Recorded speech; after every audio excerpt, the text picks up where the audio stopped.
going on, Jerome's? So the crooked Chicago Bears, Ryan Poles, who notably is going to take back the NFC North and never give it back, as well as new head coach Ben Johnson, coming down from Detroit.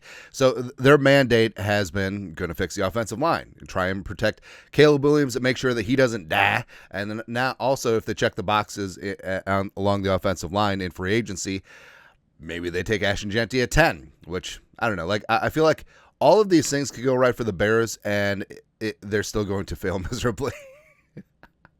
It just sort of is what it is. But you do have to respect. Like I actually like the moves that the Bears made over the last couple of days. Now, you can like the moves that the Bears made, but they weren't the right moves for the Vikings. We'll get into why. So the Bears today, rap sheet sources, the Bears are expected to trade for Chiefs All-Pro guard Joe Thuney as Chicago continues to load up on the offensive line. KC gets a bit younger but frees up some money to use elsewhere. So the Chiefs tag Trey Smith. They're going to sign him long-term, and Joe Thuney still had a premium contract, so they clear that off the books. Makes sense. The compensation is a 2026 fourth-round pick for Thuney. On top of yesterday, they traded for Jonah Jackson, who had been with Ben Johnson with the Lions. He signed a 3-year, $51 million deal with the Rams. It was a disaster. Was injured and also did not play well, but they gave up a 6th-round pick. So basically, picking up 2 veteran guards for a 6th this year and then a 4th round in 2026. Sort of is what it is, right? And, all this stuff is just like, they are fixing the offensive line with the Bears, but I know that we're in the, hey, Vikings do stuff, Kwesi do stuff, but it really doesn't sync up with what the Vikings are going to do moving forward. So Thuney to me one more time. So Thuney does turn 33 in November. He still is a really damn good left guard. Is he shades of the multi-time All-Pro? No, I mean, and also, there's a reason why the Chiefs are moving on. So Thuney is in a contract year. He's slated to make a $15.5 million base with $500K in workout bonus. So, $16 million for a guard that is getting up there in age. I don't know. And the Vikings, not in a spot to trade picks, especially this year. Plus, the Bears are going to be paying premium cash for both. So Jonah Jackson has a $9 million base, $8.5 million roster bonus, so $17.5 million for Jonah Jackson coming off of injury. And Thuney, Thuney's making at least 16, probably going to be in line for a new contract, so that's probably going to be 20.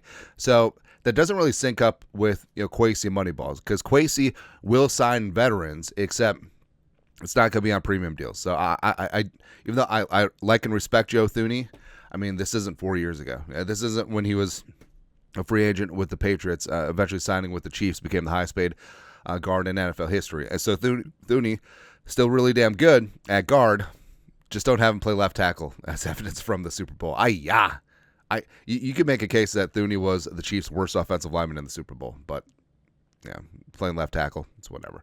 But it just doesn't really sync up. It's not really simpatico, giving up draft capital for a 33-year-old guard and then extending him north of $20 million per year. Right. This also does erode the Bears' cap space. Plus, it takes the Bears off the market for a free agent guard, and also one of their in-house guys, Tevin Jenkins, now is likely going to hit the market. Now, Jenkins certainly does have warts, but love his attitude, love his versatility. Ideally, he could stay healthy, but also he's going to be a lot cheaper than both of these guys. And overall, did have some thoughts about Jackson if and when the Rams cut him. I didn't even think about Thuney at all. You know what I mean? So it doesn't really impact the market for the Vikings necessarily. So the Bears are basically going to be out of the free agent guard market, and they were seen as one of the big-time players. They had the cap space as well as motivation. So this really does open things up for the Vikings moving forward. So Will Fry's not going to be a Bear. Aaron Banks not going to be a Bear. James Daniels not going to go back to the Bears. Macari, etc. So it does remove a major player in free agency, as well as it does take up a lot of the Bears' cap space. So overall, could this work out for the best? Certainly, but especially since it's a week before free agency, you're just like, Kwesi, please do stuff. Please do stuff. But at the end of the day,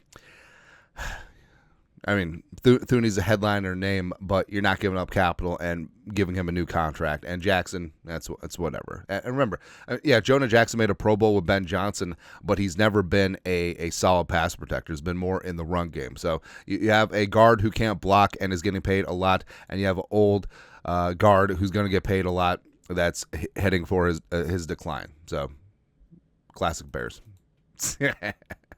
Anyways, your thoughts are thoughts. Bears trade for former All-Pro guard Joe Thuney. Decade.